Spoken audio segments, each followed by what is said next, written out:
take a look at sorting. Okay, but let's start then with discussing the problems. How many people did all 4 of the problems? Okay, no one will admit to having done all 4 of the problems. How many people did 3 of the problems? Okay, I've got a couple people with 3. How many people have done 2 of the problems? How many people have done 1 of the problems? Okay, how many people have done none of the problems so far? Okay, 1, none. Okay, but let's go through and talk about them. So everybody in principle has at least 1 to do. So there's something to talk about. Let's start off with the first problem, Vito's family. Who wants to tell me what Vito's family is about? Somebody with a hand who's done this problem, or looked at this, who's tried this problem. Yes. Yeah. So tell me about the problem. There's many cities here. Let's see, many locations of the street. Find a place which is total distance is minimum. Okay, so the input is, I gather, we're given as input a bunch of positions on the line. Is that right? Right.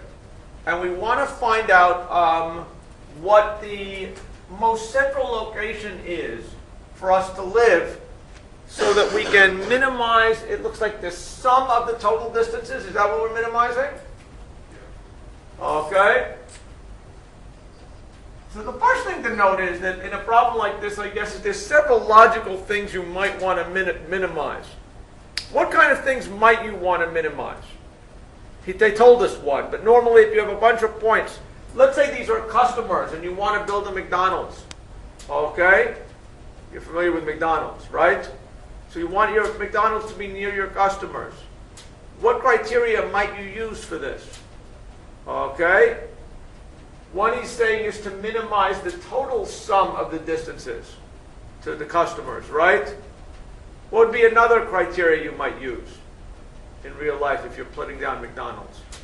You want to figure out a way to put it best McDonald's. Maximum.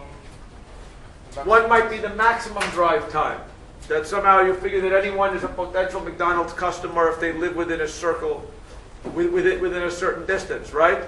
So you might want to minimize the maximum. Any other criteria for where you might plant a McDonald's? Okay, given where the customers are. Okay, what about minimizing the average time? Okay. How does that differ from minimizing the total time?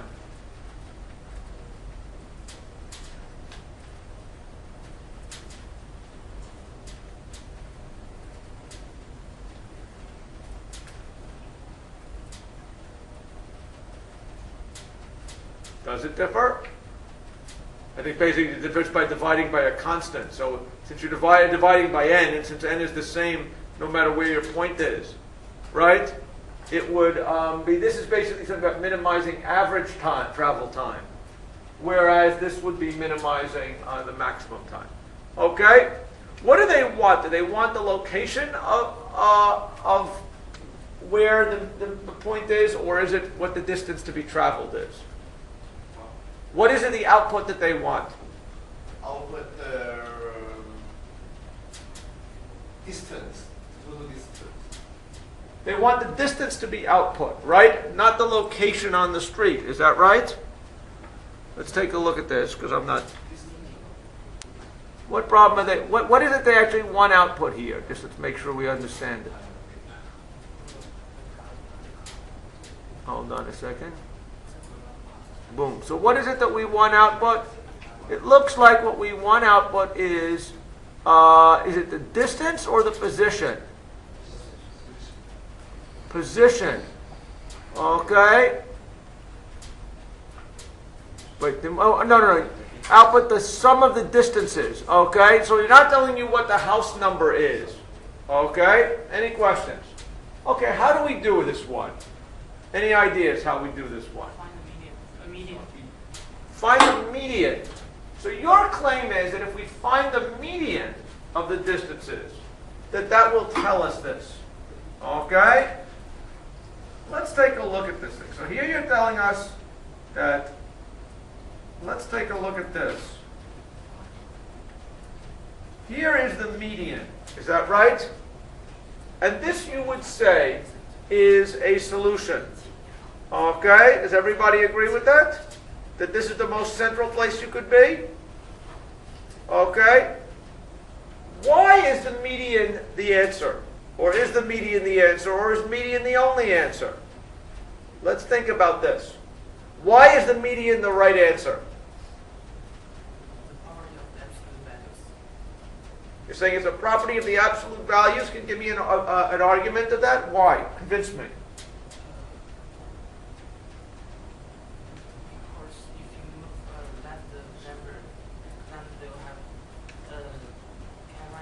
Yeah, you can write whatever you want. Please come up. Or you can give you your own pen. Yeah.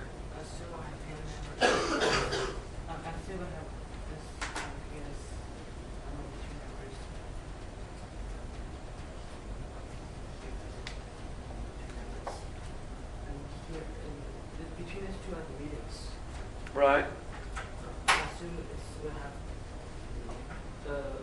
even numbers of points. So if I move here, which means that at this position, I'm going to pass 1 point. Move this over this wait, minus this.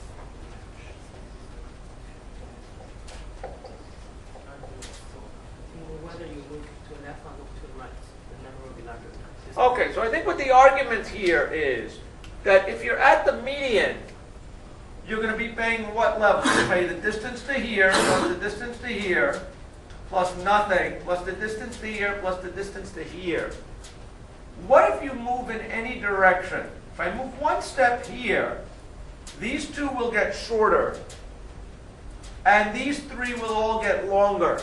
Okay? So that's an interesting phenomena, right? That if you pick the median here, that will work. Okay? Even though it doesn't look very central. If I took the mean, the other possibility is I took the mean. Okay? And the mean would be the average.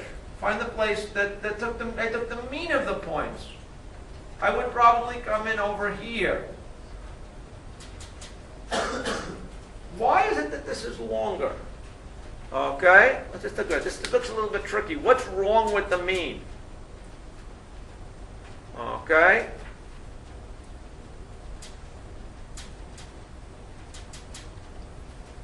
The point that minimizes the mean. Oh, wait. So why isn't it that, let's say, the mean of these point values? That's what I'm now trying to figure out, okay? Let's say I agree with you, the median looks quite convincing here, okay? Now, the one that would probably have first come to mind would have been to try to take the mean of these positions, okay? Because if you look at it, the mean in this case would be very much closer to here. The mean would minimize what criteria? Actually, or would it minimize anything? The mean, you say, would minimize, well, the mean of the biggest and the smallest would minimize maximum travel time, right? That would be the middle of the range. Does the mean of these points do anything? Why not? Okay? I'm asking this question now. But why isn't it? Okay, so in the mean, I guess what we're saying here is the mean point, why isn't it the mean that's minimizing the sum of the distances?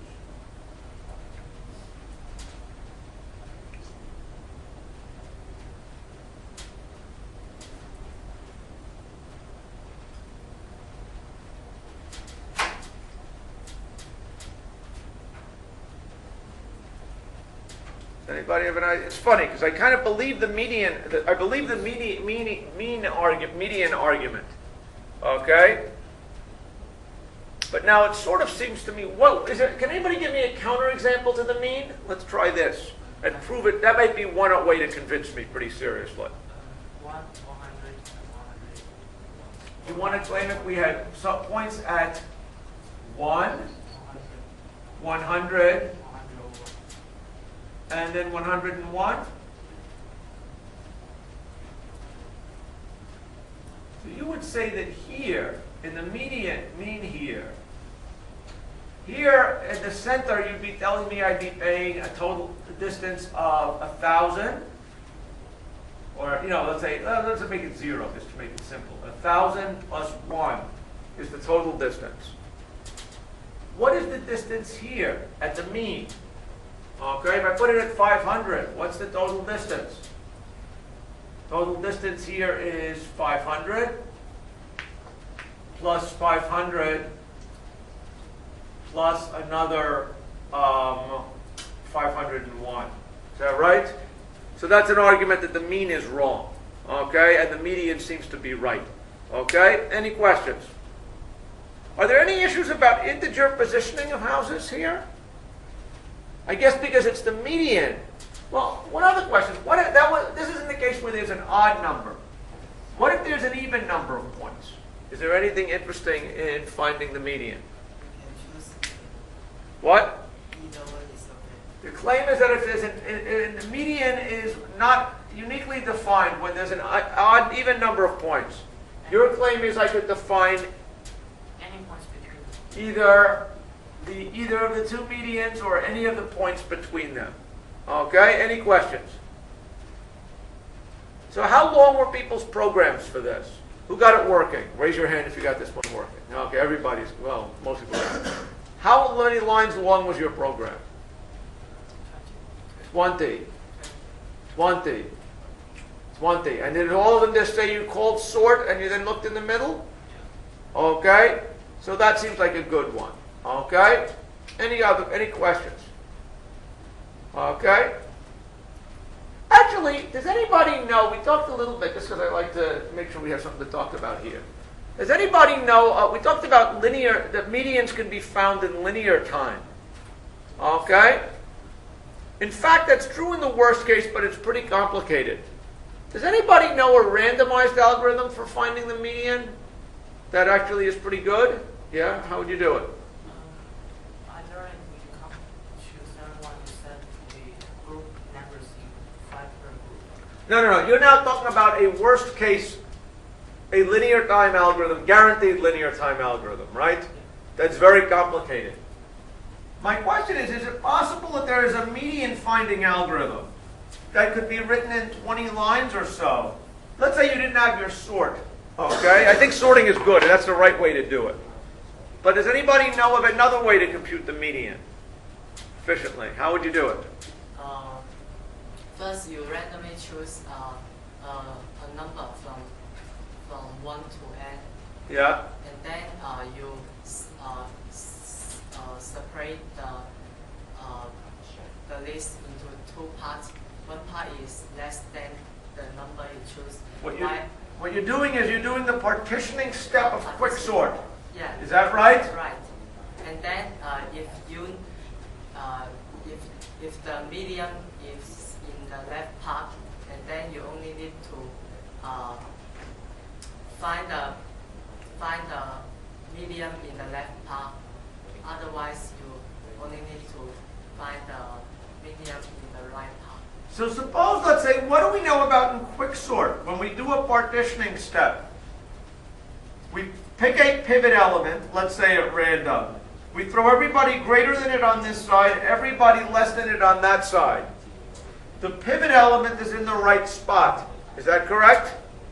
Okay. Now, the median is going to be in the n over second position. Isn't that right? So now, if we want to look for the median, we know it's got to lie on this half, right? And so if we now recursively quicksort just this half instead of both halves. Quicksort demands you to do both halves, right? But if we now look for a pivot element in here and put it down, now again we've divided this half into 2 parts. And again, we now know that the beginning and end of this run, the median is going to have to lie within this half.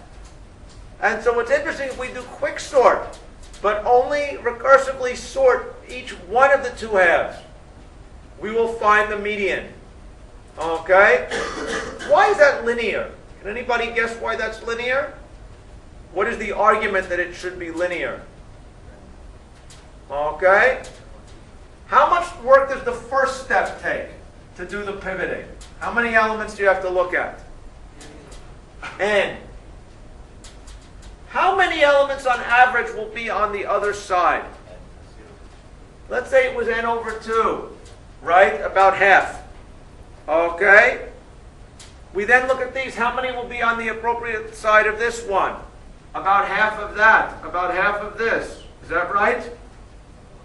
What is the sum of all of these halves? Right. Somehow, this basically would come out to be 2n. Okay? And so a quicksort won't divide it exactly in half. The same would hold for any constant that you divided by, any constant greater than 1 that you divided by all the time. Okay? Any questions? So this is a way you could find the median without sorting in linear time on average. Okay? Although I think I like your 20-line solutions. Any other complexities on your solutions here? Okay? Anything at all interesting in that? Good. We want the problems to reduce to something not interesting. Okay, what's the second problem? The second problem is bridge. How many people have gotten bridge working so far? Okay, a bunch of you. Okay? Somebody tell me what the problem is. Okay, somebody who doesn't talk so much. Give me a hand. It doesn't work on this website. You're saying it doesn't work on programming challenges? No. So make it work on UVA. Okay, that's the first answer. But what problem is it? Somebody tell me about what the problem is. You. Okay, you did it. Tell me about the problem. There are n people that want to cross the bridge, and only the maximum number of people to cross the bridge each time is 2. And we have to cross the bridge in the minimum time. Okay? So let's think about this again. We had this world where there's a bridge and a flashlight. You got a bunch of people with different speeds. The speeds are travel times, I guess, right? And you and you have a flashlight, and you want to get them all over to this side, right? So how did you go? What's a proposal for how we can do it? What's the first step that we might try? What? Sort them by what? So you're now going to have all the people sorted from the fastest to the slowest. What is the right way to get them across the bridge? Somebody else. Okay? Any ideas here on what we might want to do? Yeah? Take the fastest to take the people to the other side and come back. So your first idea is you take the fastest 2 people and move them in the flashlight over. Is that right? Just the fastest and any other guy and take him there and come back. You're saying the fastest and anybody. Okay? So you're saying it'd be equally good to have the fastest and the 100 mark. Yeah. Sometimes that is 2 possible ways. One is the faster take the any guy and then come back. And the other way is the fast 2 go there first and then 1 come back and the 2 slowest go there and the other fast, the second fast. Okay, let's think about that. So one argument is that you have the fastest guy. And the fastest guy, 1 by 1, takes everybody over. That's what you're proposing, right? So you have the fastest, and at first the second fastest, then the fastest comes back. The fastest constantly takes over everybody. Okay, back and forth. Okay? Does that make sense? The time of that would be what? What would the time of that one be? Sum of all the time The plus sum of all the times, so it would be basically sum of all the times plus n minus 2, n minus 2 times the fastest. Is that right? Is that the fastest way to do this? That doesn't sound right to me. What would be an example where his thing is wrong? An example in The example in the book, okay? Did you submit this? Yeah. Did it pass? So I have two ways to do it and select it each time. Oh, so you're saying you're saying in your algorithm you're trying two different algorithms, Yeah. and you're saying which is the faster of the two? Okay. Well, let's look at that thing. So that one, when you say that by itself, the shuttling would fail for this particular input, and why is that? What is the right way to get the 1, 2, 4, and 5 over? Okay. The right way, I think, was to take 1 and 2 over at first,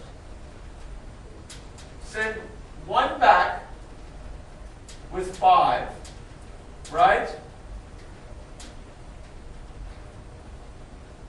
No, wait. Get 1 and 2 over, okay? Wait, what are you doing? You take 1 and 2 go over, 1 goes back. Now you're sending 5 and 10 over, which are the slow ones, right? And so let's just go and work through that just to make sure I understand it. Okay? Here you have 1, 2, 5, and 10. Here you've got, and then you've got the flashlight. Your first move is you send 1 and 2 over. You then send 1 back. So that's cost a total of 2 seconds. You send 1 back. That costs 1 second. You're now sending over 5 and 10. That's going to cost us a total of 10. You now send 2 over, because he's the fastest one left. And then you send the 2 fast people back, and that'll cost 2. Does everybody agree that's what happens? Okay? So what is another? So this one would take how much time? That's 5 plus 2. That's 17. Summing them up would have taken what? 18. And that doesn't include the cost of shuttling back, right? So clearly yours would not have worked on this example. What is an algorithm that would work? Okay? Somebody want to give me a procedure to now send people over? Okay? What's a way that we should, in fact, send people over? Okay, I'll give you a second crack. Yeah, why? We consider the 2 fastest and the 2 slowest and decide use this or use the previous way to do it. Okay, so now what you're telling me is you're proposing now another algorithm, which is a 2 fastest and 2 slowest, always in motion? Is that really what you're going to propose? You're going to take the 2 fastest.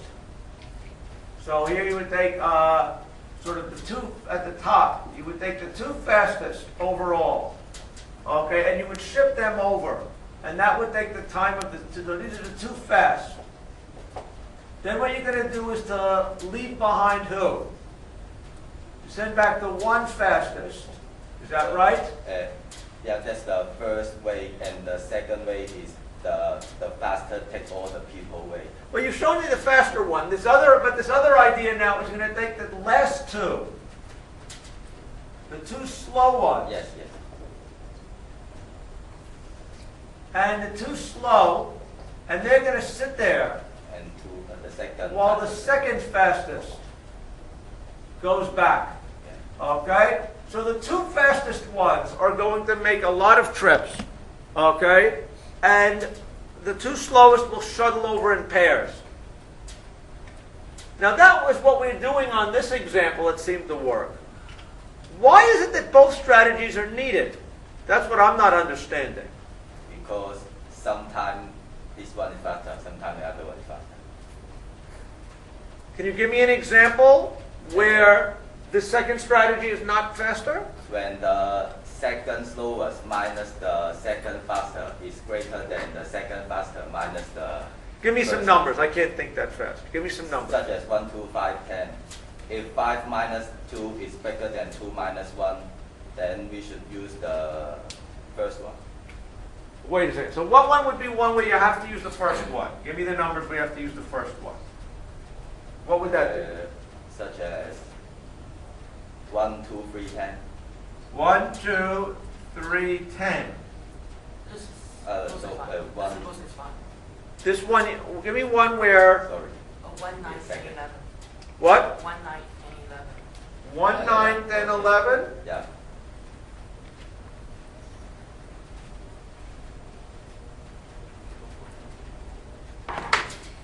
I see. 1, 9, 10, 11. So here what you're saying is, this one guy is so much faster that the cost, well, let's think about this. So in this case, the cost, what you're saying is this one guy is so much faster that the cost of sending the 9 guy back, The total number is 32. okay, let me just think about, again, I'm sorry if I'm thinking more slowly. You're saying that what you would do is you would start by sending 1 and 9, right? 1, 9, 1, 10, 1, 11. 1, 9, 1, then 1, 10, then 1, then 1, 11. And this one is better than than the alternative, which we would said was 1, 9, 10, 11. 1, 10, 11. 10, 11, 9, 9, 1, 9. 1, 9. Do we believe that? Well, wait a second. Do we believe this? This was going to be a total of 11, 1, 10, 1, 9. This was going to be 9, 1, 11, 9, 9. So this, this,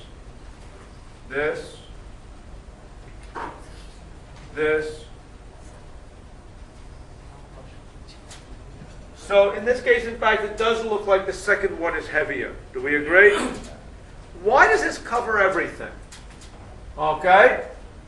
So I'm sort of now agreeing with you. You've convinced me that using either one of your strategies isn't going to be correct, right? But why do both strategies cover everything? Can anybody give me a proof?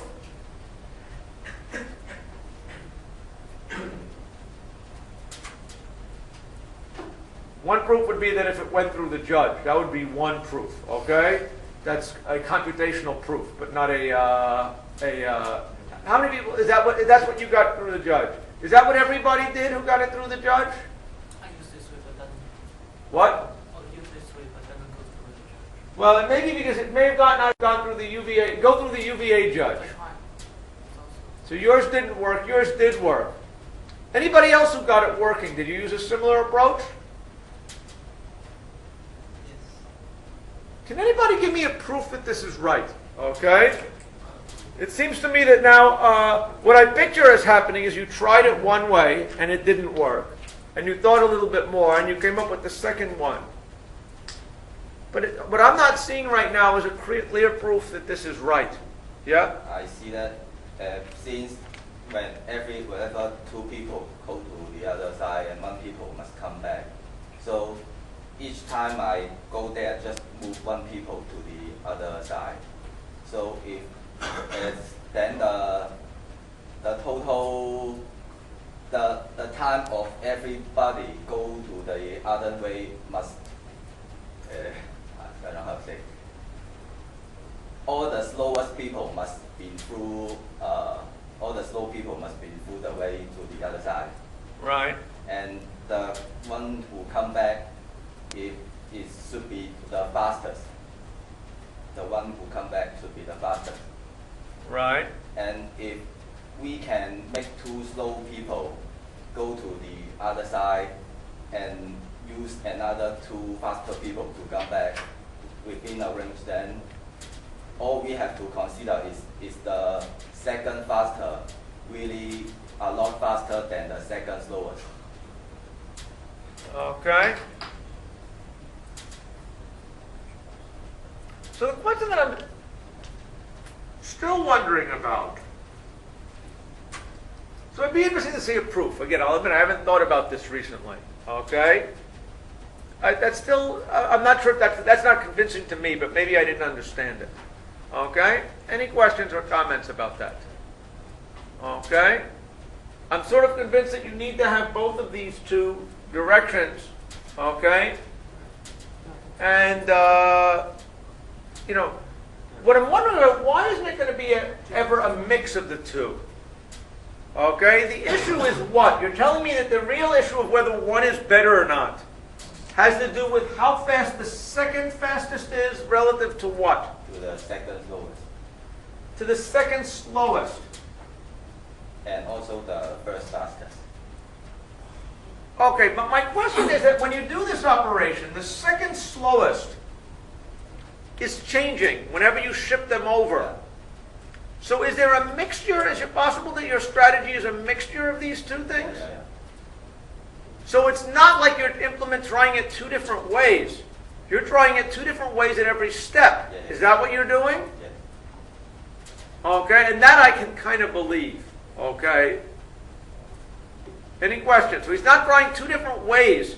He's trying to figure out what's the fastest way to get the two slowest guys home. That's really what the issue is. Yes. Right?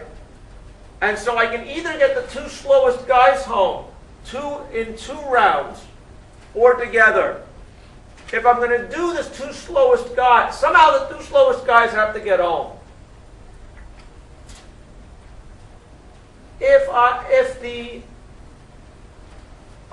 second guy, right. So it's a question of this guy is going to have to go with somebody, and it doesn't really matter who he goes with because he's going to dominate it, right? And now the question of whether which one is better depends upon the second slowest. So at each point, I'm going to evaluate 2 possibility ways to get the 2 slowest people home.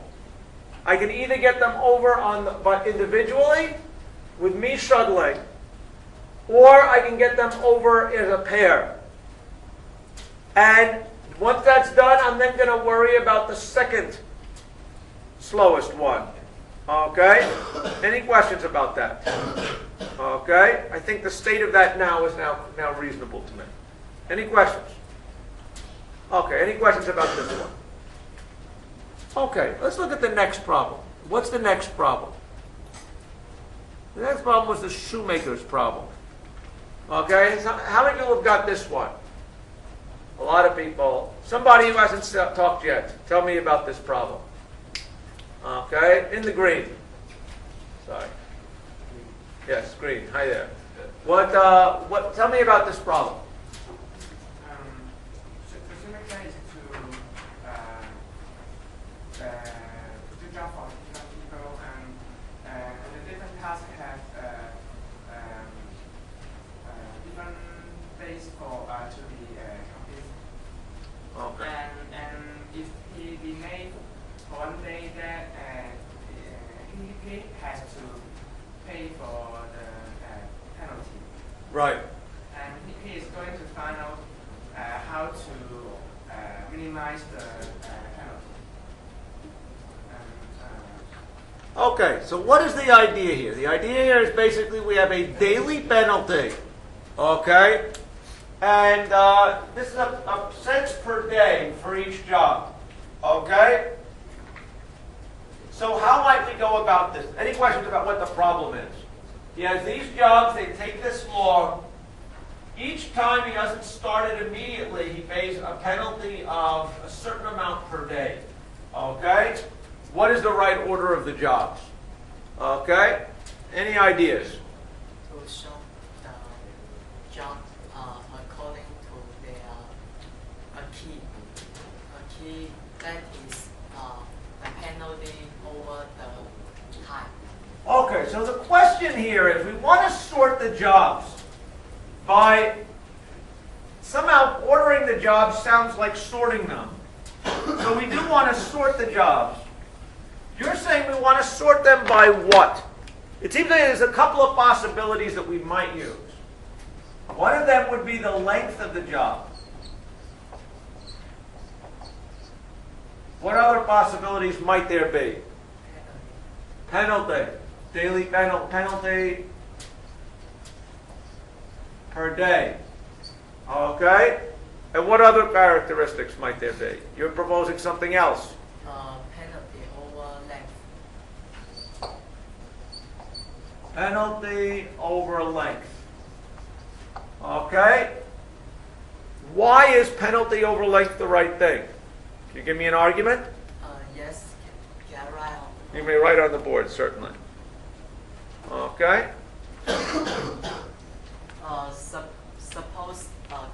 Suppose this is the best solution for this job order. This means which is the first one. For example, in this question, this is 2, and this is 1, and this is 3, this is 4. Right. And we can see that we can make some arrangement if we change these two. And for example, let's first consider first 2. The cost of the total cost, just only consider these 2. Right. The total cost is first for L1 there's no penalty because it's the first one. Right. And then it has the penalty that is TL1 plus by L2. This is the penalty, total penalty. Right. If I change their position to be L2 and L1, and then the penalty would be L2 by SL1. Yeah, right? Right. But and at the same time, the penalty over in L3, Ln, they don't change because the total time here is doesn't change. Mm-hmm. So if we can see, so in this way we can see that because this is the best solution, we can say that this one is already more than this. Right. And then we make some change to this. Remove this here.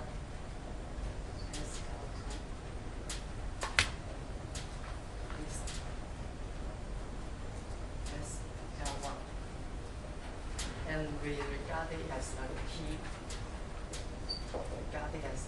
L1. Okay. So it must be satisfy this property. Okay? So everybody sort of sees what he's doing. This is very clever. This is actually something that applies in a lot of scheduling kind of problems. Is there something he's calling an interchange argument? Okay? He's showing that basically if it was not done according to this order, okay, there would be a way to interchange it to make it faster. That's really what he's sort of saying, right? He's saying that that if in fact they were not sorted by this way, there would be a place where there would be 2 jobs, okay, next to each other, okay, such that you could swap them, and they would the cost would go down. That's basically what he's saying, okay, and from the inequalities works out the key, and then that's basically how he sorted them. Okay? How many people see that? Okay, how many people solved the problem? How many people worked that algorithm out by themselves? Or did you look it up, or how did you... Is there anybody who did it by some means other than solving it themselves? I'm not going to be angry, I'm just curious. Okay, we can be honest here. Okay? So it's interesting. Okay? Now,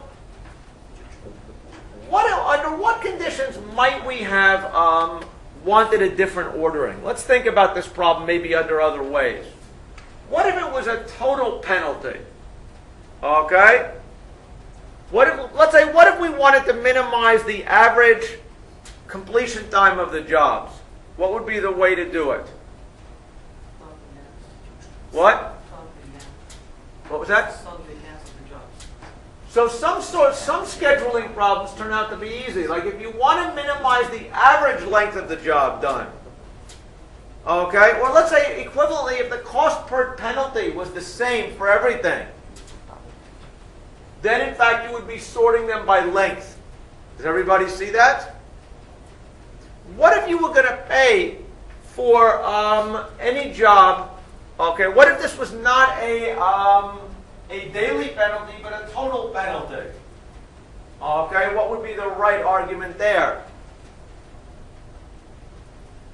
If that was a total lateness penalty, which would be the job to do first?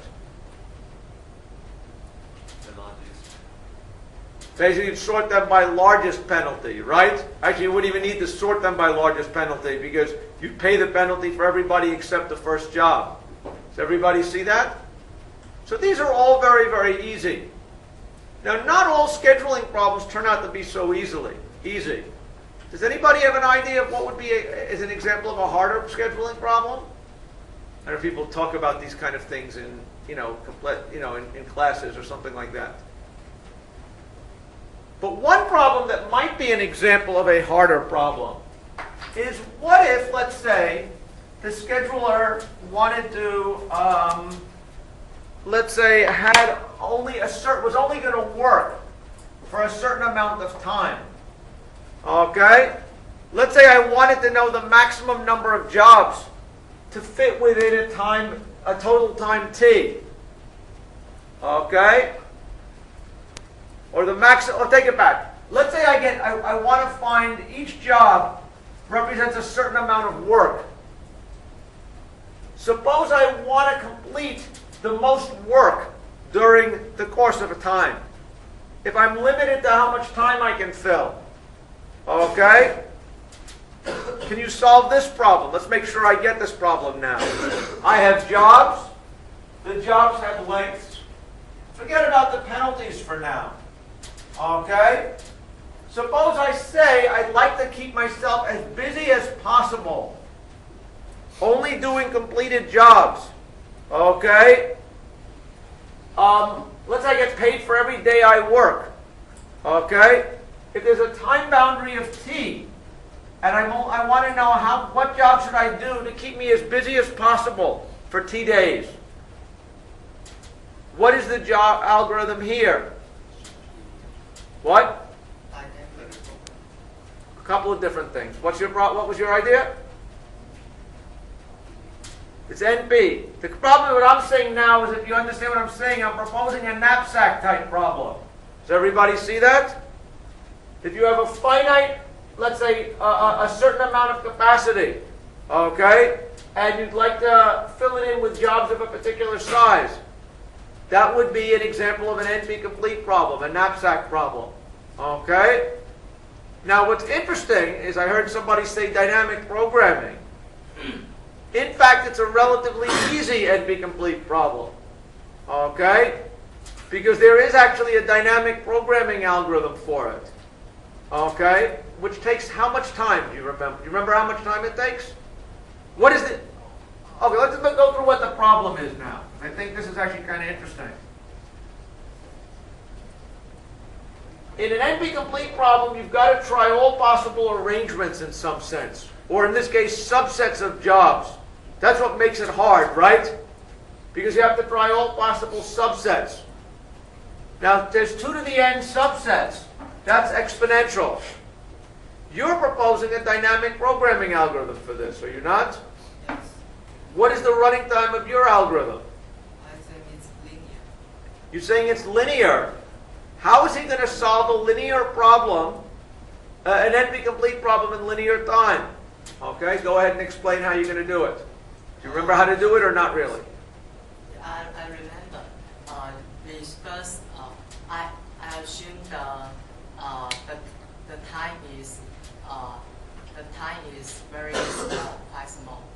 The beginning time, What you're saying is that all the integer times are, let's say these are integer jobs.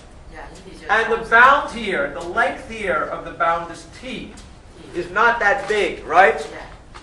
And now what you're doing is a dynamic program in some sense.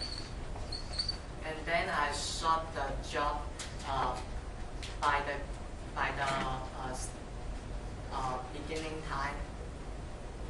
Okay? What it sounds like what you're basically doing is building up something that is going to be something like, what is the max, so the maximum coverage, okay, of jobs, any subset of jobs 1 dot dot through j Yeah. up to space t, exact space t, is that right? Space T. Or filling up the first t spots. Okay, this is not big T, this is little t. Okay, there's a variable here. Okay, and what you're keeping track of is what sums from 1 to big T can you keep track of? Okay, is that pretty much what you're saying? I don't think the small t is necessary. Oh, I see. What you're going to be keeping track of instead is, I only need to recall what from time 1 to time j, the maximum coverage of time. no, I don't believe you're right. Because why not then? Why? You're trying to figure out. Okay, maybe we're getting you a little distracted here. But I claim, tell me again what you think you're saying. Because I don't believe what you're saying is right. I think we only use array, only one array that is nj, indicating from time 1 to time So j. J is going to go through. Yeah. Here what you're going to do is you're going to keep track of, you're saying, this is what you're saying, m sub j is going to be equal to what? Is equal to max, equal max. If there are two cases, if the time j there's no job occupied, and it's equal to mj minus 1.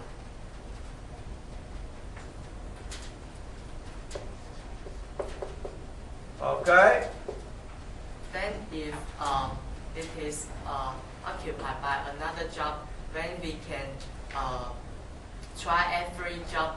Its stopping time is j, and then suppose that job its beginning time is k, then it's mk plus its length.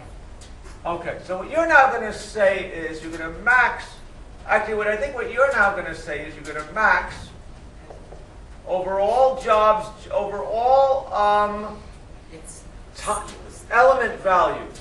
yes. Okay, so I'm trying to think, so what you're going to trying to do is you're going to be doing a max of something, m sub j minus 1, comma, m sub K k plus its length. K is the in fact it's a job's beginning time. Okay, I think we're not necessarily talking about the same problem. Okay, are you talking about, you're trying to solve the knapsack problem? Or are you solving something else? Is the problem that there is a lot of job and we want to find a subset job to Fill up the make- time, exactly. Yeah, to fill the time as much as possible. Okay, what I believe, the way that I would do this, and we'll talk about it now just quickly since we've wasted a little time so far. I claim that what I want is a recurrence of the type where there's two arguments. I don't think one argument suffices. Okay? Where one of them is the item number, and the other is the length, sum covered. Okay?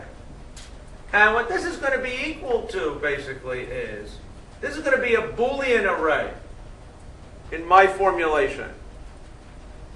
Does there exist a sum of items, a subset of items from 1 till the item number. Okay? Okay? Equal to the sum. That's the second argument. We're summing up over the first these many items. Right? We want to make this as our target. Everybody see that? True or false, can we do it? It's true that we can do it. That's going to be true if m sub item number minus 1 with that sum. So if this is now I and this is S, we can certainly realize this sum if there was a way to realize that sum using the first I minus 1 items. That would be one way to do it, right? Or we could do it if there was a subset of the first I minus 1 items of value equal to S minus the ith item, the length of the ith item. Right? This is what I think you're trying to say. So this is going to be equal to this if this is true or that's true. Is this what the algorithm you're trying to point out was? I have a misconception of the problem. Okay, misconception of the problem. Let's leave it at that. Any questions? Maybe I got too carried away here. Okay, any questions about this problem? Okay. Any other discussions about this one? So the Shoemaker's one was just sort and by the right key, and then that was the order. Any questions about how you implement this or not? I think we need to do 2 sorts. You need to do 2 sorts. What are the 2 sorts you need to do? I think because is if multiple solutions possible, print the first one in the lexicographic order. Oh, okay. Now this is kind of interesting. So this is saying if there are 2 solutions, okay, sort them according to lexicographic order. What does lexicographic order mean? That's an interesting question. Lexicographic order means what? Dictionary order. Dictionary order. So if we think about it, which would be better? So one solution would be 1, let's look at 2 different solutions. 4, 1, 2, 3. 4, 3, 1, 2. Which one of these is first in lexicographic order? The first one, right? Does everybody see that? So how do we incorporate the fact that we want to break ties in lexicographic order? Okay? Any ideas? Yeah? I put the job and the penalty into a class and sort by the time first and then sort by the You first sort by time and then you sort by, not by time, by this key is what you're saying, right? He defined the key over here. You sorted by key. Length. First sort by the length, then sort by the keys. Sort by the length and then the key. Yeah. Okay? I don't see what the length has to do with it. Okay? I see what the key has to do with it. Length, because I will sort by the length will guarantee the lexicographic order. Why will that guarantee sorting by length. The time is the lexicographic order. Wait, no. I think The lexicographic order, by this we mean, this is the job size, this is the time. We need to know there's somehow implicitly, this is element 1, 2, 3, 4, right? It's those permutations that have to be sorted in lexicographic order. Is that right? So how do we do that? I don't believe that what you're doing is right. Add one more key. What? Add one more key. Add one more key. Okay? And so how did you then do did you do 2 sorting, or how did you do it? The first key is the penalty defined by length, and another key is the index. Right, so what I think the way I would be doing this now is I would have a comparison function that had two keys in it, right? First comparison, if I'm comparing two pairs of elements, is one bigger than the other? The issue is first sort them by what we called key up here, that ratio. If they are the same, then break ties based on the original position of the thing.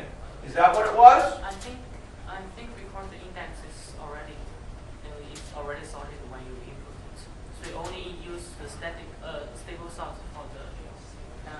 Oh, so another way you could have done it is you're saying if you did a stable sort on the if in fact you took the input here and that they were all sorted by initial position. You initially report the array, the ratio of these things in order, okay, and then sort based on that. That's kind of an interesting idea. A stable sort then should do the good job. Okay, does that make sense? One final question though. When you're sorting by ratio, are there any floating point issues you have to worry about? So one question that I'm wondering about is how do we deal with floating point issues?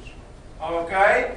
Because one concern I would have is that two numbers the ratio might be such that because of numerical values they might get out of whack. Okay? Or in the case of testing for equality, is this equal to that? Okay? It would make a difference.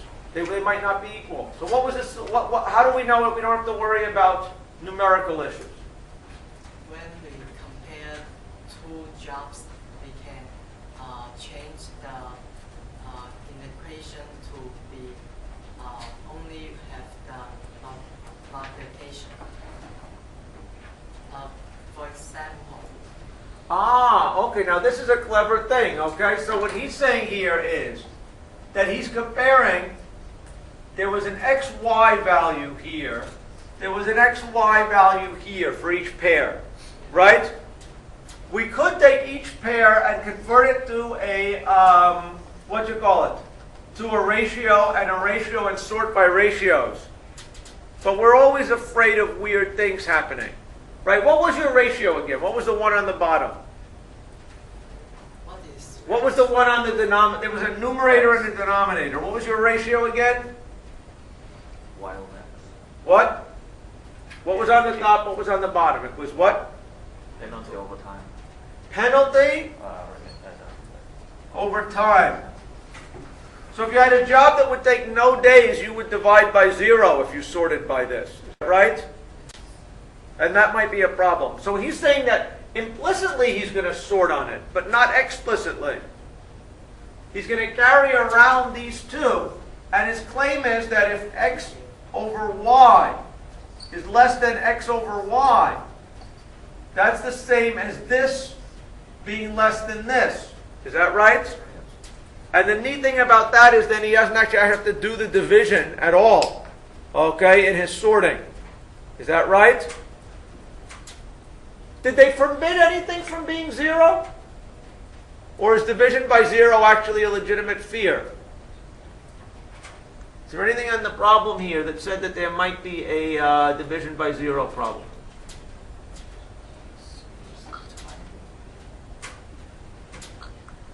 Well, I guess they do explicit the time and the weight is always less than 1. So that couldn't actually be a problem. But I do think I like this idea better than dividing by the float. Any questions? Okay? Fair enough. Let's go to the last problem quickly, which is the Rhodes problem. Okay? How many people have got this one running? You did. Okay? 3 people did. Some people, you tell me about the problem. Yes, the Rhodes problem.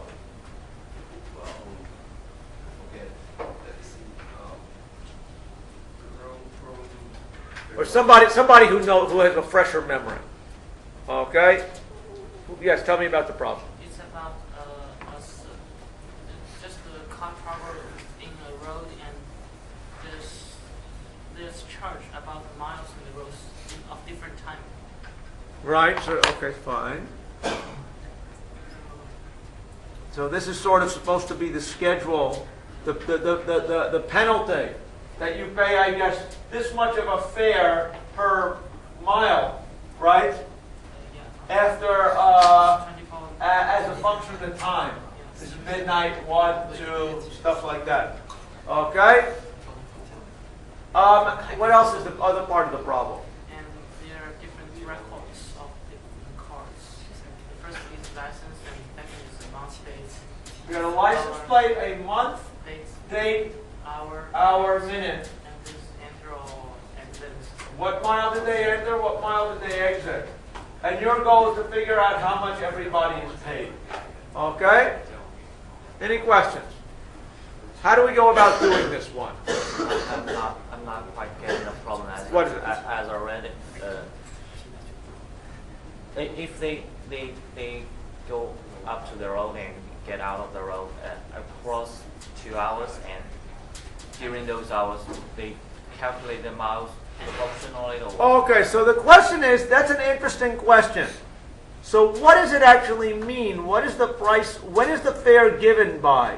Is the fare given by when you enter the road, exit the road, or some division between them? Which is it? Enter the road. Where does it say that? Uh, Let's click this thing here. Where does it say that?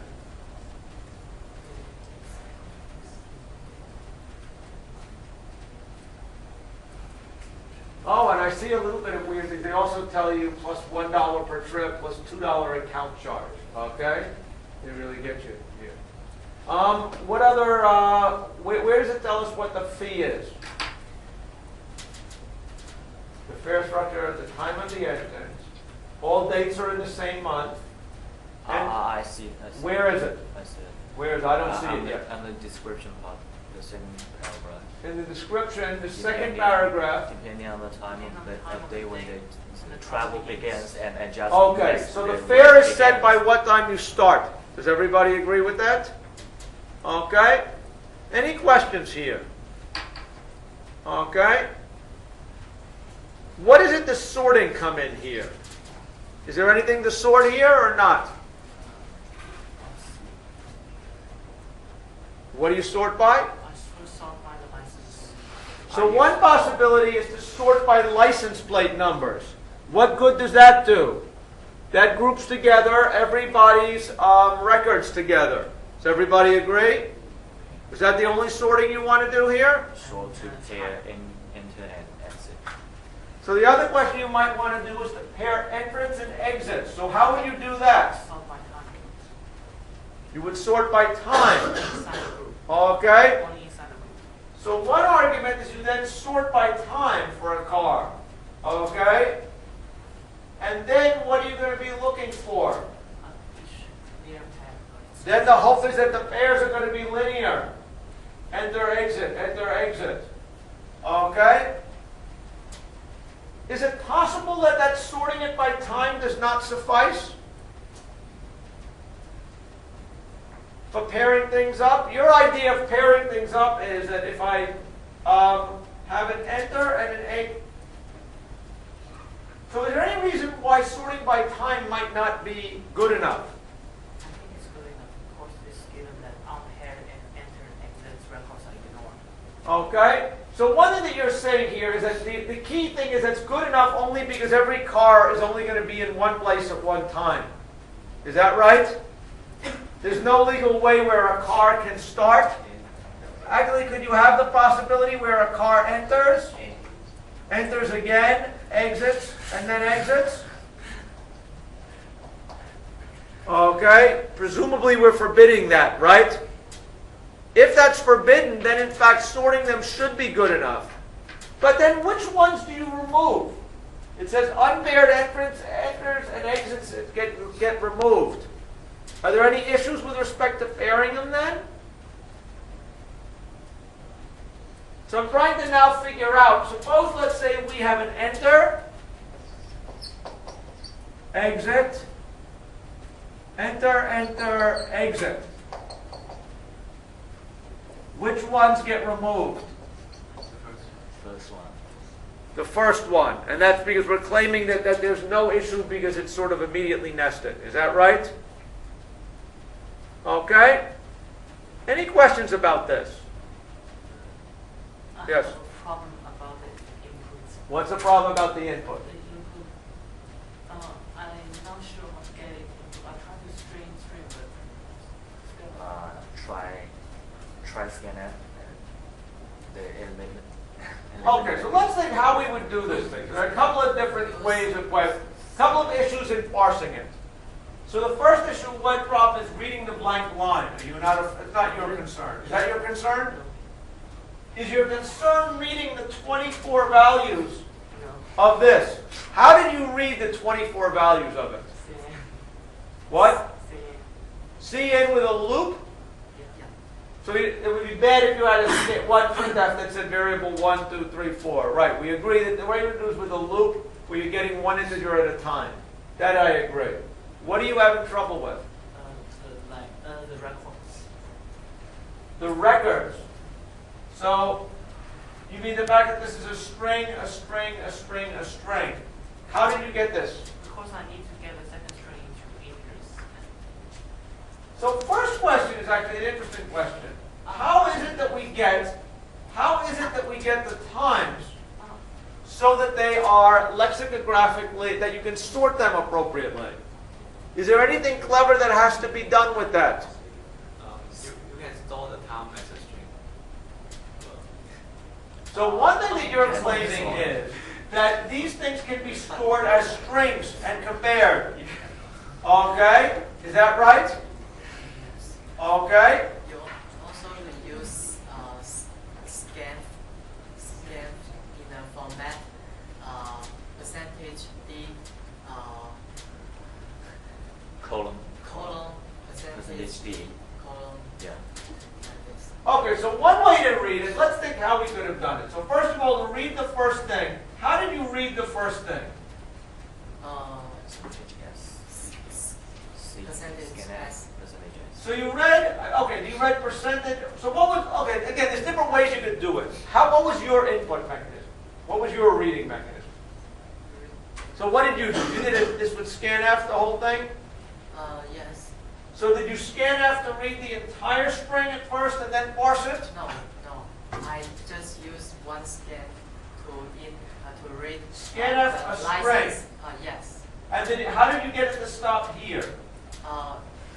If I use percentage D, I can ignore it. I scan. So what is the scanf command that you use to read just the license plate? Just percentage S. I think we used it with scanf. By default, the scanf will ignore white space. It will ignore white space. If you just did %S, Yes. this will only read the first token, you're saying, Yes. Yeah. not the whole line. Yes. If you wanted to read the whole line, you've got to have the \n here. Is that right? No, you need to use get instead. Okay, there's different ways you can do this. Okay? So that's why it's a question of making sure your metaphor is consistent. You're saying that scanf will stop at the end of the first one. Then what you did was a scanf, where you did a formatted scan, which was %D, right? Colon, %D, right? Right. And you then got these four numbers together, and then you multiplied them together. And then read as %S again to read the enter and %S and then %D. Yeah. And then to create a key here to sort on, what did you do from those four numbers? I converted into format in seconds. For example, the 6 minutes is converted to 360. I see. So you took it as 1 second plus 6 times 60 seconds plus 1 times 300,060 seconds plus, this is a day. This was going to be 1 times, how many seconds are there in a day? 24 times 60 times 60? 84,600 or something like that? Right, okay. and that's how you got an integer from that. Okay? But in fact, we could have string sorted them appropriately. Any questions? Wouldn't you happy if I left my the Skiena? What? I believe there's a way to get the whole. I believe that if you did scanf, %s \n, that will read the entire line. How many people agree with me? How many people disagree with me, who may be more actively doing this? Okay? So when I want to read a line, I claim that just like you were saying, that just like here it was %d colon, because it was looking for where was the colon, right? I think if you said scanf, quote, quote, %s \n, I don't think it works. you don't think it works? Okay, you may very well be right. Okay? So if you want, try it. If it fails, don't try it. Any questions here? Any other issues on this kind of a problem here? Okay? Any other subtleties? One subtlety that I will say is that applications like this are why people care a lot about fast sorting algorithms. Okay? Because if you think about preparing the monthly bills for something like, in the United States we call this Easy Pass. This is a toll collection thing that I look at. You've got, how many records do you think there are of people, let's say, using a major road in the United States over the course of a, or in Hong Kong? How many cars go through the tolls here? I understand you did have an electronic device. You were telling me last time. How many cars go through the tolls here in Hong Kong every day? Does anyone want to make a guess? Let's think about it. How many toll booths wide are they? You've probably got, let's say, 10 toll booths working every time. How often do cars pass through the toll booths? In rush hour, probably how many times a minute? Is it 10 times a minute? 2 times a minute? Maybe 2 times a minute. Okay? And how many minutes are there in a day? We said there were 60 times 24. This is what's going to be produced from each toll booth, okay, that you have. Okay? And you have a lot of toll booths in Hong Kong. So these problems end up creating large sorting applications in real life. Okay? One statistic I heard was that 20% of all the cycles on mainframe computers is spent sorting. Okay? So I mean, now we live in a world where the computers that you guys are looking at, your computer isn't sorting. Your computer is probably having graphics and stuff like that. But if you look at business computers, okay, they spend a lot of their time sorting here. Okay? And that's one of the cases why sorting is kind of an important problem. Any questions? Yes? The Skiena string only read the first string. Okay, so I am told that I am wrong, which is good. It's good to have you guys here. Okay? And then I am told that scanf will read the first string and it will stop at whatever white space it sees. Okay? That's interesting to know. So it can get one string token at a time. Okay? Any questions? So what do you think is the right sorting algorithm that they use at the company that in fact manages the tolls, or a big business sorting program? What do you think is the right algorithm for this? I'm thinking that when they are getting the data, it's kind of originally ordered, but not exactly like if you're getting data today, you're getting today's data. You're not getting yesterday's data. Okay, so what you want to claim is that the data that they're giving you is relatively ordered. Yeah. Okay, and that therefore you would use a sorting algorithm that had the property that it did pretty well on relatively ordered data. Yeah. Okay, what algorithm has that property? What? Bubble sort might have that property, although of course if you guess wrong, one guy gets on the road here, gets pulled over for a drinking test. I guess that's what they're doing here, right? And he doesn't get out of jail for a month. and then finishes driving his car across, okay, then in fact that's going to be expensive, right? Okay? So I don't know if that assumption that you're making, bubble sort would be one. I would have said insertion sort is my favorite nearby one. Okay? But I don't think that's really what you would want in this particular case. Why? Because notice the first thing you're sorting on, I was told, was the license plate numbers, right? And then anybody who, if there was one guy who drove at the beginning of the month and one guy who drove at the end of the month, they would get put together. So that's not the right sorting algorithm for this. What is the right sorting algorithm for these really big jobs? Okay, does anybody have an idea? Obviously you want it to be n log n. Okay? Because if it's not n log n, okay, or maybe even radix sort, if it's quadratic, in any case you're doomed. Okay, so that's certainly not true. What turns out to be the right data algorithm for this? Okay? It turns out it's not really any of the ones you talk about. Okay? Because the problem here is that the data doesn't fit in main memory. If you think about it, in reality, okay, if you have a really huge sorting algorithm problem, you can't keep all the data in memory. And that the thing that's going to be dominating your cost is not the number of comparisons, but the number of moves. Okay, does that make sense? So quicksort, which would be a nice n log n algorithm for internal sorting, would be a really bad thing, right? Because every time you look at this element, you're going to compare this to this, and dunk, it's going to cause a lot of... Okay, I'm not really being convincing here. Am I being convincing? If I look at this one, I'm going to, I guess, look at consecutive elements, right?